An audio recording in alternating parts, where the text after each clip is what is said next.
Hey everyone, and welcome to the Marvel Snap Decks of the Week. This week we've got 8 unique decks. Let's get started, and if you want to support the series, hit that like button. It's all that YouTube cares about, unfortunately. But regardless, we got Ultron on the screen. You know what that means. That means we're talking about Ultron Patriot. Now, Ultron Patriot is one of those decks that has been really emerging in the meta. Patriot as a whole is kind of like on the rise, and you're going to see a lot of Patriot in the meta moving forward, which is probably one of the reasons why we have a tech deck later on that utilizes Enchantress. Would you believe it? Enchantress coming back, because that's the nice thing about Marvel Snap. You got this rock, paper, scissors type thing where certain decks become extremely prevalent. You have these kind of release valves, as developers would say, to kind of deal with that. Now, I like this deck a lot because it's doing some fun things. I love Debris because the rocks provide a lot of disruption, especially for opponents that are, playing the Hitmonkey-centric decks, combo-based decks. They're going to run out of space really fast, right? It's not so good against other Patriot players and, Killmonger players, which we're going to be talking about shortly. But basically, you do have a really good list. I love Wasp. Wasp is such a great card, especially with Patriot and Mystique, because when you play the Ultron, you can actually play the Wasp in the Ultron lane as well to give additional value if you so desire. Onslaught's making its way back in some of these meta deck lists, and I like that a lot because Onslaught provides a lot of utility with Patriot and Mystique, and if you don't pull your Mystique and you play Patriot on 3 and like the Thing on 4, you do get that backup play, be able to play Onslaught if you've played, Debris at some point as well. Although ideally you want to finish off with that classic Ultron drone play, right? So just bear that in mind, especially when you're kind of accounting for how you're losing space on the board. Overall, I think Patriot is making a comeback here. In future series, we're going to see additional lists that revolve around Patriot. And overall, I think it's a really good deck if you're looking to kind of create a splash in the current meta. The next deck we're talking about this week is the Death and Thanos based list. Now, I absolutely love this list, and it's kind of a callback to the original Thanos, because with Thanos originally when he came out, there was a lot of experimentation with Death and Destroy style lists. You had, Carnages being played, Deathlocks being played, of course, Death, in order to kind of alleviate the board state, because those Infinity Stones were taking up so much space. But I mean, what ended up happening with the Lockjaw Quinjet meta of Thanos was that, like, you had these free stones and they were generating so much value. But since that nerf, we had to go back to the basics, and that's where Death and Thanos comes in. Of course, you got the Killmonger. You destroy 4 stones, you have a free Death on turn 6 when you play Wave on turn 5.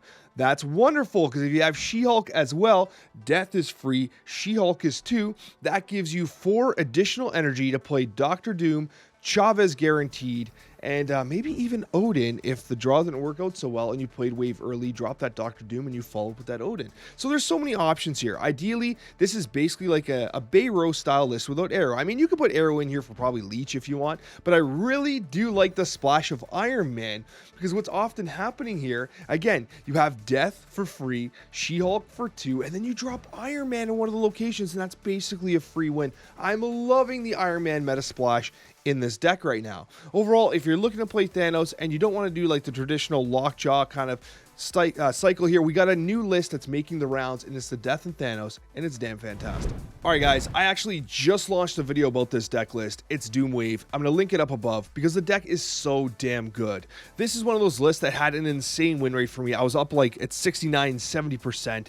And like, it is just such a good deck list. Like, it's so good. Like, basically, it has a very straightforward curve. Sunspot, Iceman, Scorpion, Lizard. It's great. The Initiative King of Mooster, fantastic. And then what you do is you have the Wave for turn 5, which is beautiful. On turn 6, you She-Hulk for 2, and then you have a choice of Doctor Doom, Chavez, or even Arrow, because of course for most people Wave is basically just a turn 6 1-card play, and Arrow completely controls them. I love the White Queen in this list a lot, because White Queen allows you to get some information about what your opponent might be playing. It's a great tempo play at 4-6, but a card that I think some people are sleeping on in this deck list, which I want to kind of give a shout out to, is Crossbones. I think Crossbones can come in here for the White Queen, and the reason for this is because Crossbones has this fascinating opportunity to be played alongside of Mr. Fantastic. I mean, you have Iceman, Sunspot, Scorpion, Lizard's a great kind of initiative earning card, and Mr. Fantastic and Crossbones is free real estate. It's also a 4/8. It stays underneath Shang-Chi. So like, if you're playing Mr. Fantastic, Crossbones is a great opportunity as well, and it helps you to maintain initiative, which can be very destructive with something like Arrow, especially if you're trying to stay away from those turn 6 Galactuses. Regardless, I think this deck is really awesome, and it's worth considering in the current meta. So it shouldn't surprise you that Hitmonkey is still in the meta. It's a fantastic card, and there's so many different iterations of the deck archetype. Now, one thing I will say is with the reemergence of Darkhawk, Devil Dinosaur, and especially Patriot and Gunny Patriot, which are incredibly popular right now, Enchantress-based lists are making a bit of a comeback, and that's great for Marvel Snap. You want the tech cards to be able to answer the meta, and that's what Enchantress does. And we got this deck list that I'm calling Sera MonkeyTech, because I think it's better than everything else going around. But basically, there is a kind of archetype where basically you have a bunch of tech answers in a monkey archetype with Sera on turn 5, allowing you for a miracle-based turn 6. I'm really enjoying the Goose play, especially for, for now, especially since we're trying to kind of counteract all the Shuri players right now. So Goose provides a lot of value to that, which allows for a much more reliable Shang-Chi later on in the game. You do have the Angela Hitmonkey combination, Scarlet Witch for the control. I do love Mysterio in conjunction with Bishop, Killmonger for the Nova, and of course for all the pesky sunspots you see out there. But overall, what you're doing here is you're kind of restricting your ability to really ramp up that Hitmonkey. You're not playing the bounce variation with Beast and Falcon, for instance, which kind of allows the Hitmonkey to get a little higher up in value. But instead, what you're doing is really creating a situation where your opponent is restricted in where they're able to play, where you can play any card under Goose when Sera's on the board, and pretty much even without Sera. There's just a few exceptions. It gives you a lot of control over the board state, especially when you know that, hey, they can't play there because of Goose. It allows Shang-Chi to be a much more reliable play, especially if they have initiative and you want to ensure that you take out their big play on turn 5 or 6, right? So it's a very fascinating deck list. It's all about maneuvering and control, but I do think it's one worth checking out in the current meta. The next deck we're talking about today is one that I absolutely love, and I'm calling it Devil Dinohawk. And we're seeing this resurgence of Zabu Devil Dinosaur base list, which I absolutely love, because you're putting up a ton of power. You have Devil Dinosaur, you have Darkhawk, you got Mystique, which is so greedy. I mean, listen, the idea here is that you can play Devil Dinosaur, and then with the Zabu on board, you can Darkhawk Mystique the next turn, which is just insane. Or even Mystique and then Darkhawk, depending on how big your Devil Dinosaur is, which you played on 5, of course. But it's crazy because it's a little greedy, but you could take out Mystique and add something like a Cosmo Wind, which would protect your Devil Dinosaur or your Darkhawk, because they are a little vulnerable to that ever-present Shang-Chi. So you might want to consider doing that. It is super greedy to have the Mystique, but I love Coulson. I love Doctor Doom. I love Korg and Rockslide. This deck does a lot of things that are really fascinating. Of course, you get the flexibility of Agent Coulson, but what it does is it has the disruption of Korg Rockslide, which is great because it impacts your opponent's deck and their hand, and that allows you to also take advantage of White Queen when you draw their trump card, so to speak, so you can know exactly what they're going to be playing. And then, you just have answers. You've disrupted their hand. You're putting up a ton of power. If you tech in the Cosmo, you're guaranteeing one of the locations because they can't compete with Darkhawk or Devil Dinosaur straight up with a Cosmo in that lane. So, it's pretty fantastic what this deck can do.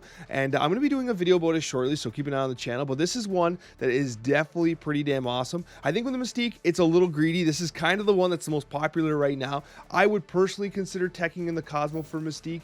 It does reduce its flexibility, but it makes it a little more reliable. But otherwise, I think this deck is pretty fantastic.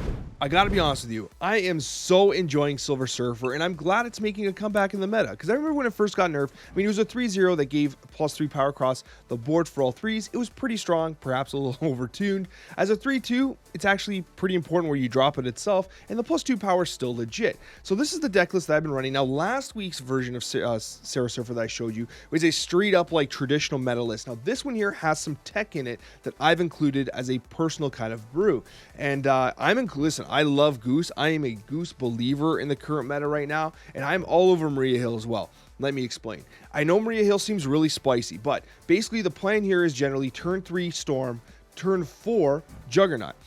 In those situations, you can then play that 1 cost you've generated from Maria Hill. She comes down on turn 2, gives you an additional 1 cost on turn 4, which is absolutely great.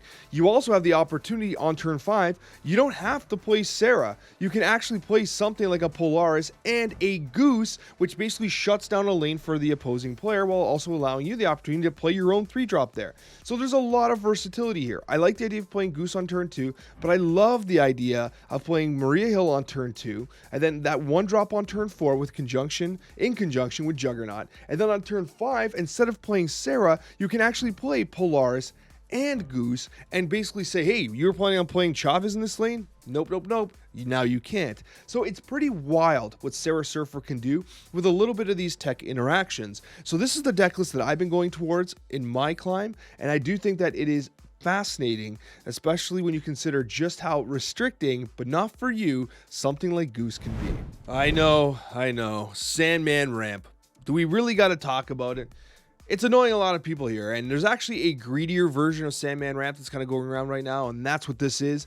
Basically, it's getting rid of the 2 drops. You're not running Lizard, you're not running Scorpion. You're basically hoping to just ramp up with the Sunspot. Drop Sunspot on 1. If you got to drop on 2, drop that Ebony Maw. And then on 3, you're looking for Electro Wave. If you don't get that lucky and you don't pull those cards, then you've got Jubilee as a backup on turn 4, and it's basically guaranteed to hit something. It's guaranteed to hit something good.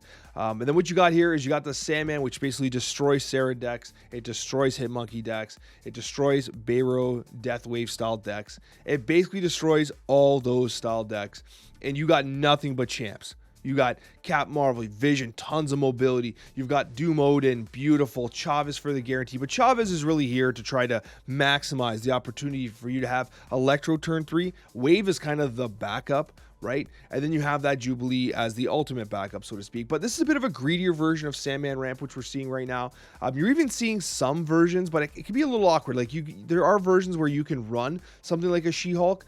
But like if you play if you play Electro, Wave on turn 5 doesn't do what general Wave 5 decks do, because you're still restricted by the ongoing effect of the Electro. So I am seeing some decks using She-Hulk, but it's a lot less consistent. I do like the way this deck list works. It's greedy as hell, but it's kind of the way Sandman Ramp is being played at the current moment. All right, you Pool 2 gamers out there, don't worry, I got a deck list for you as well. And we were just talking about a greedy-ass Sandman Ramp list with a Jubilee in it. So I figured, let's give the Gambling Jubilee list to the Pool 2 gamers out there. And basically, it's a greedy-ass Jubilee list here where, you're basically going to storm into something like a Jubilee, and it basically more or less guarantees the lane. But even if you whiff on it, you do have the Nightcrawler, which can be moved in. You have the Vision, which can be moved in. Blue Marvel, which can buff. You also have the Sunspot skip into Infinite if you have Infinite on turn 5, because you got that Chavez coming on turn 6, so it's a guaranteed play on turn 6. But if you have that Infinite in your hand, you know you can drop it. It gives you a lot of versatility here. I like the Okoye for the Vision and for anything you pull from Jubilee,